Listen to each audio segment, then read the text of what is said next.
श्री शिवाय नमस्तु भयम। दोस्तों, आप सभी लोग जानते हैं कि 14 दिसंबर 2024 यानी शनिवार को पड़ रही है मार्गशीर्ष महीने की पूर्णिमा व्रत। और दोस्तों, यह वह पूर्णिमा व्रत है जो मार्गशीर्ष महीने में पड़ने वाली सबसे बड़ी तिथि है, क्योंकि यह शनिवार के दिन पड़ रही है और इसका बहुत ही बड़ा और विशेष महत्व होता है।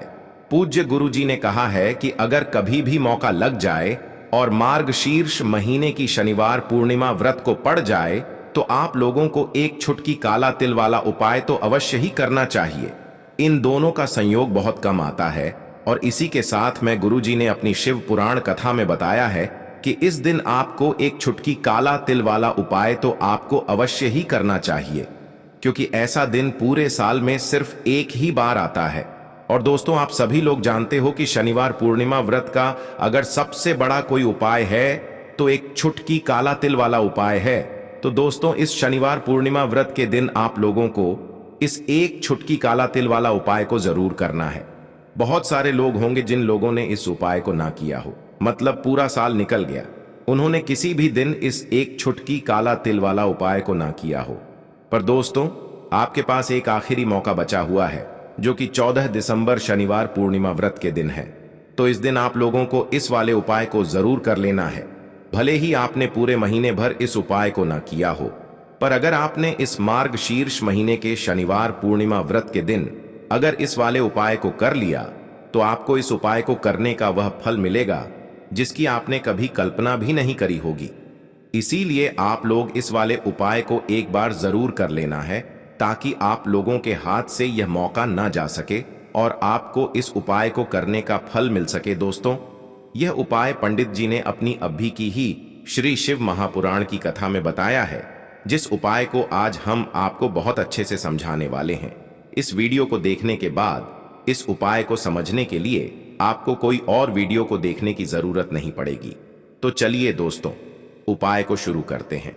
देखिए, यह इस मार्गशीर्ष महीने के शनिवार पूर्णिमा व्रत के दिन यह इतना खास होता है, इतना महत्वपूर्ण होता है। देखा गया है कभी कभी बड़े बड़े पूजा पाठ अनुष्ठान से जो मनोकामना पूर्ण नहीं होते, वह मार्गशीर्ष महीने के शनिवार पूर्णिमा व्रत के दिन एक छोटे से उपाय करने से ही आपकी मनोकामना पूर्ण हो जाती है। और बहुत सारे लोगों ने इस उपाय को किया भी है और उनको इस उपाय को करने का फल भी जरूर मिला है। अगर आप लोग भी इस उपाय को करना चाहते हैं तो आप इस उपाय को पहले अच्छे से समझ लेना, सुन लेना, उसके बाद करना। आपको इस उपाय का फल जरूर मिलेगा और इस उपाय को कर लेने से आपके घर में चाहे किसी भी प्रकार की दुख और समस्या क्यों ना चल रही हो, आपको उसका कारण भी नहीं पता है कि भाई यह समस्या किस कारण से चल रही है। उसका कुछ भी कारण हो सकता है, जैसे पितृदोष हो सकता है या किसी भी तरह का मंगल दोष भी हो सकता है। तो इस दिन आप लोगों को यह वाला उपाय कर लेना है। यह एक ऐसा उपाय है जिस उपाय को अगर किसी विशेष दिन पर किया जाए तो भाई उस विशेष दिन का जो है वह तो हमें मिलता ही मिलता है। पर हमने उस दिन पर इस उपाय को किया है तो हमें उससे भी बड़ा फल मिलता है, और फल बहुत जल्दी मिलता है, क्योंकि आप इस उपाय को बहुत ही बड़े और विशेष दिन पर कर रहे हो। तो चलिए अब उपाय के बारे में बात करते हैं, लेकिन उससे पहले आप लोगों को यह जानना आवश्यक है कि आखिर यह उपाय किस समय करना है, किसको करना है और कैसे करना है। तो चलिए हम आगे आपको वीडियो में एक एक करके बता देते हैं। लेकिन उससे पहले अगर आप लोग हमारे चैनल पर पहली बार आए हैं या फिर मेरी आवाज आज पहली बार सुन रहे हैं तो हमारे चैनल को सब्सक्राइब जरूर कर लेना और इस वीडियो को लाइक करके कमेंट बॉक्स में श्री शिवाय नमस्तुभ्यम ओम नमः शिवाय जरूर टाइप कर देना। तो दोस्तों, इस एक छुटकी काला तिल वाला उपाय को हमें इस शनिवार पूर्णिमा व्रत के दिन कैसे करना है, किसको करना है, किस समय करना है और कहां पर करना है, ये सारे सवालों के जवाब आपको इस वीडियो में मिल जाएंगे। और जो ये वीडियो देखेगा भाई, उसको एक छुटकी काला तिल वाला उपाय जरूर करना चाहिए, क्योंकि इस दिन एक छुटकी काला तिल का भी बहुत ही बड़ा और विशेष महत्व होता है। और जब बात आ जाए एक छुटकी काला तिल वाला उपाय की, तो यह सोने पर सुहागा वाली बात हो जाती है और यह एक बहुत ही बड़ा उपाय हो जाता है इस शनिवार पूर्णिमा व्रत का। तो अब दोस्तों, इस एक छुटकी काला तिल वाला उपाय को आखिर करना किसको है, सबसे पहले हम लोग वह बात जान लेते हैं। तो देखो, घर की जो बड़ी माताएं बहनें होती हैं, उन माताओं बहनों में से कोई भी एक बड़ी माता बहन इस वाले उपाय को कर सकती है। और दोस्तों, अगर आप चाहे तो अपने घर में से सभी सदस्यों को भी इस उपाय को करवा सकते हैं। अगर किसी व्यक्ति की खुद की कोई मनोकामना है, खुद की कोई दुख और परेशानी है जो कि वह अपने लिए ही करना चाहता है इस वाले उपाय को, तो वह खुद अपने लिए भी कर सकता है। बाकी अगर कोई घर में से ऐसा है जो कि अपने पूरे घर परिवार की सुख और शांति के लिए यह वाला उपाय करना चाहता है, तो भाई वह भी कर सकता है, उसमें भी कोई दिक्कत वाली बात नहीं है। कहने का मतलब यह है कि इस उपाय को हर एक सदस्य भी कर सकता है और पूरे घर परिवार के सदस्य के लिए घर की बड़ी माताओं बहनों में से कोई एक माता बहन भी कर सकती है।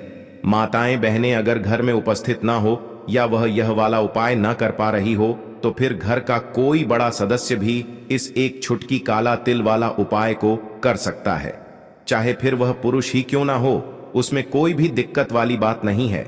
अब दोस्तों, जो अगला प्रश्न निकल कर आता है वह यह आता है इस उपाय को लेकर कि आखिर इस उपाय को हमें किस समय करना है, सुबह के समय करना है कि शाम के समय करना है। तो देखो, इस वाले उपाय को आप लोग सुबह के समय भी कर सकते हो और शाम के समय प्रदोष काल में भी कर सकते हो।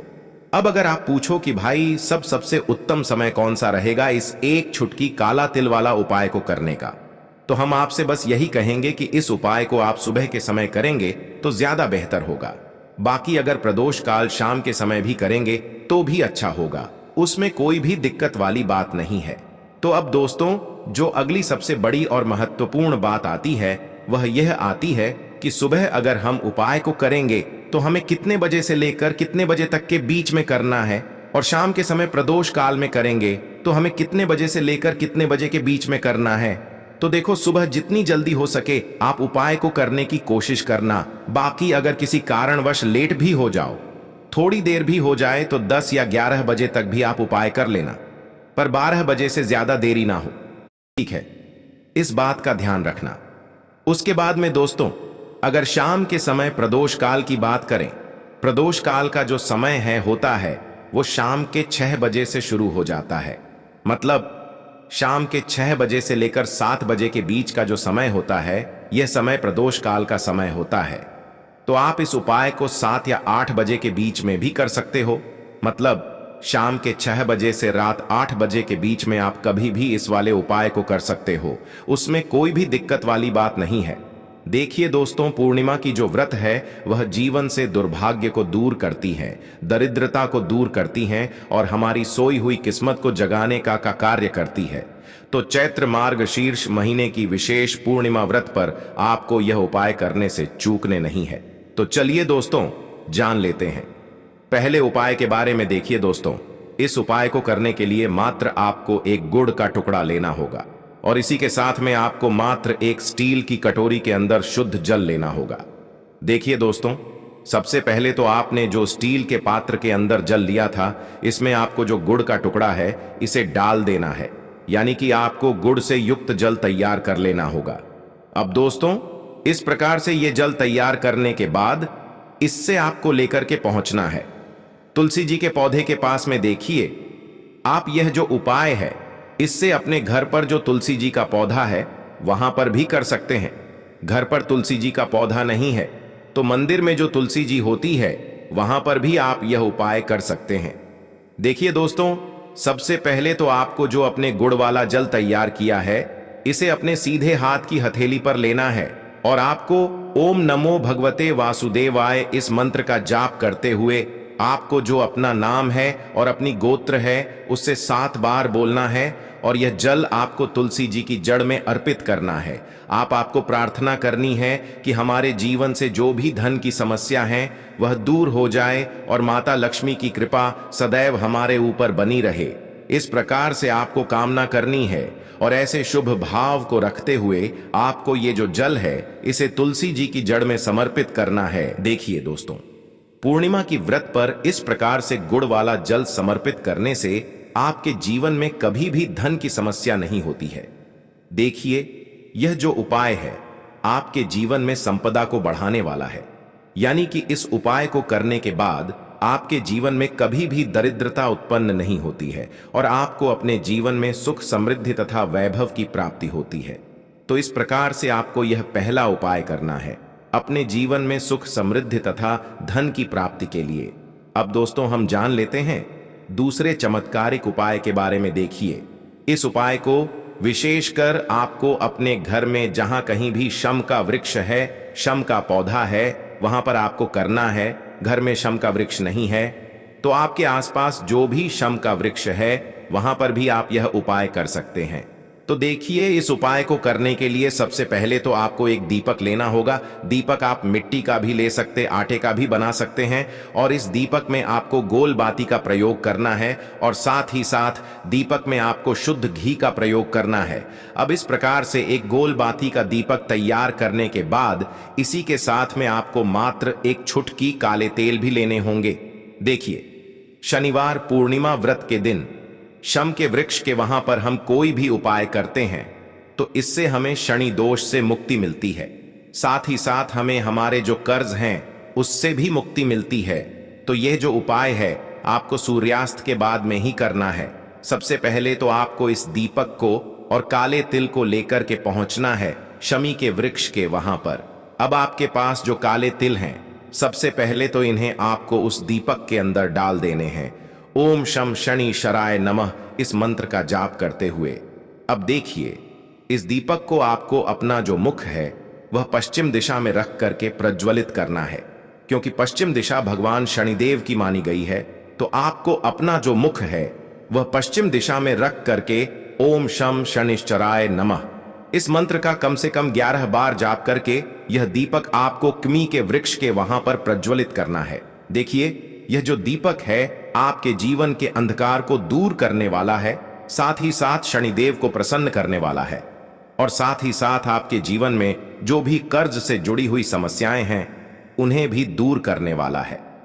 तो इस प्रकार से आपको मार्गशीर्ष महीने के विशेष शनिवार पूर्णिमा व्रत पर यह उपाय करना है। अब दोस्तों हम जान लेते हैं तीसरे चमत्कारिक उपाय के बारे में। देखिए, यह जो उपाय है आपकी रोग मुक्ति के लिए होने वाला है, यानी कि आपके जीवन में जो भी बीमारियां हैं उन्हें समाप्त करने वाला है। देखिए, यदि आपके घर में कोई भी व्यक्ति लंबे समय से परेशान है, यानी कि वह किसी भी बीमारी से परेशान है, तो आपको शनिवार पूर्णिमा व्रत के इस शुभ संयोग में यह उपाय करना चाहिए। देखिए, इस उपाय को करने के लिए आपको मात्र एक तांबे के पात्र के अंदर शुद्ध जल लेना होगा। इसी के साथ में आपको एक शम का पत्ता भी लेना होगा और इसी के साथ में आपको मात्र 11 काले तिल के दाने भी लेने होंगे। अब दोस्तों इन सभी सामग्रियों को लेकर के आपको पहुंचना है। सबसे पहले तो भगवान शिव के मंदिर में दोस्तों गुरुजी ने बताया है आप इस उपाय को शनिवार की पूर्णिमा व्रत पर सुबह से लेकर के शाम तक किसी भी समय में कर सकते हैं। देखिए दोस्तों, सबसे पहले तो आपके पास जो काले तिल के दाने हैं उन्हें आपको एक एक करके उस पात्र के अंदर डालते जाना है और आपको लगातार श्री शिवाय नमस्तुभयम इस मंत्र का जाप करते रहना है। अब दोस्तों आपके पास जो एक कम का पत्ता है उसे भी आपको उस पात्र के अंदर डालना है, लेकिन जब भी आप यह कम पत्र उस पात्र के अंदर डालेंगे तो आपके घर में जो भी व्यक्ति बहुत अधिक बीमार है उस व्यक्ति का आपको नाम और उस व्यक्ति का आपको गोत्र बोलनी है और आपको महादेव से प्रार्थना करनी है कि इस व्यक्ति के शरीर में जो भी बीमारी है, इस व्यक्ति के शरीर में जो भी रोग हैं वह सभी आपकी कृपा से समाप्त हो जाएं। इस व्यक्ति को इसका जो भी रोग है उसमें आराम मिले, इस प्रकार से आपको कामना करनी है। और यह जो एक कम का पत्ता है इसे आपको उसी पात्र के अंदर डाल देना है। अब दोस्तों इस जल से आपको भगवान शिव के शिवलिंग का अभिषेक करना होगा। श्री शिवाय नमस्तुभयम इस मंत्र का जाप करते हुए देखिए, जब भी आप यह जल अर्पित करेंगे तो आपको अवधूतेश्वर महादेव का मन में स्मरण करना है और जैसे ही यह जल शिवलिंग से होकर के जलाधारी की ओर बह करके आएगा तो इस जल को आपको उसी बात के अंदर थोड़ा सा झेल लेना है और आपको अवधूतेश्वर महाद्वीप से इस जल को औषधि स्वरूप प्राप्त कर लेना है। अब इस जल को आपको अपने घर लेकर के आ जाना है और जो भी व्यक्ति आपके घर में बहुत अधिक बीमार रहता है उस व्यक्ति के ऊपर आपको इस जल का छिड़काव कर देना है। साथ ही साथ उस व्यक्ति को आपको इस जल का आचमन भी करवा देना है। अवधूतेश्वर महादेव का मन में स्मरण करते हुए गुरुजी ने कहा है कि जो भी व्यक्ति इस प्रकार से यह उपाय करता है तो उसके जीवन से निश्चित ही रोगों की समाप्ति होती है। तो दोस्तों, जीवन में रोगों से मुक्ति पाने के लिए आपको चमत्कारिक उपाय भी निश्चित ही करना है।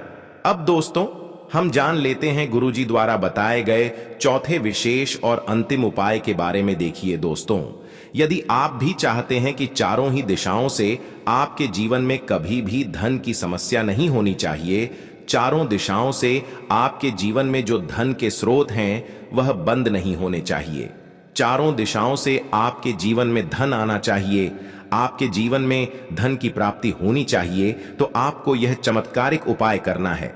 देखिए दोस्तों, आप सभी को पता है कि शनिवार के दिन पीपल के वृक्ष में भगवान विष्णु माता लक्ष्मी का निवास होता है। तो इस दिन आपको एक चौमुखी दीपक तैयार करना है। देखिए, आप चौमुखी दीपक मिट्टी का भी ले सकते हैं और आटे का भी बना सकते हैं। यदि आप आटे का बना रहे हैं तो आपको शुद्ध आटा मनकर उसका एक दीपक तैयार करना है और इस आटे में आपको नमक नहीं डालना है। इस बात का आपको ध्यान रखना है।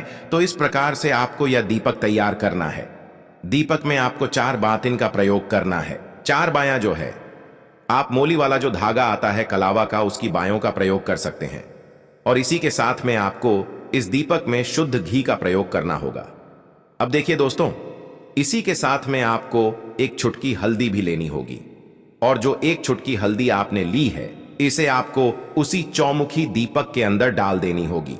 अब दोस्तों, यह जो चौमुखी दीपक आपने तैयार किया है, इसे आपको शनिवार पूर्णिमा व्रत की रात्रि में, साथ ही साथ मार्गशीर्ष महीने की इस पूर्णिमा व्रत पर लेकर के पहुंचना है पीपल के वृक्ष के वहां पर। और इस चौमुखी दीपक को आपको देवी महालक्ष्मी का मन में स्मरण करते हुए पीपल के वृक्ष की जड़ में प्रज्वलित कर देना है। ओम महालक्ष्मी नमः इस मंत्र का लगातार जाप करते हुए देखिए, यह जो दीपक है आपके जीवन में सुख समृद्धि लेकर के आएगा। और यह जो दीपक है, विशेषकर आपको अपना मुख जो है वह पूर्व दिशा में रख करके प्रज्वलित करना है। तो इस प्रकार से आपको जीवन में धन की प्राप्ति के लिए यह उपाय करना है, चौमुखी दीपक का चमत्कारिक उपाय। तो दोस्तों, यह थे पूज्य गुरुजी द्वारा बताए गए कुछ बहुत ही खास उपाय। अगर आपको जानकारी अच्छी लगी हो तो वीडियो लाइक करिएगा। मिलते हैं फिर एक नए वीडियो के साथ। श्री शिवाय नमस्तुभयम्।